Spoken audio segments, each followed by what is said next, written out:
Euro USD চার্টটা যদি দেখি, Fibonacci line আঁকা আছে।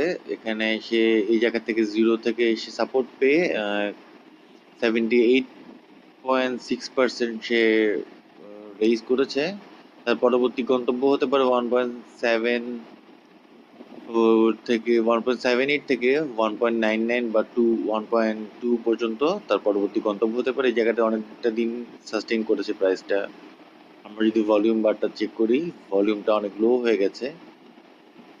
এরকম ব্রেকআউট দেওয়ার মতো যদি ভলিউম, এই দিনের মতো যদি ভলিউম গেইন করতে পারে, এই জায়গাতে একটা ব্রেকআউট দিবে। গোল্ড প্রাইসটাও অনেক বেড়ে গেছে। গোল্ডের প্রাইসের সাথে আমরা জানি ইউরো, ডলার প্রাইসগুলো ভ্যারি করে। একটা ডাইভার্জেন্স, মাঝে মধ্যে কনভার্জেন্স রিলেশন ক্রিয়েট করে। এই জায়গা থেকে হয়তো গোল্ডের সাথে, গোল্ডের প্রাইস যেহেতু ইনক্রিজ হচ্ছে, ডলার প্রাইস একটু ফল করতে পারে। ফল করে খুব সহজেই আমরা তাকে 1.2 তে দেখতে পারবো হয়তো আগামী সপ্তাহে।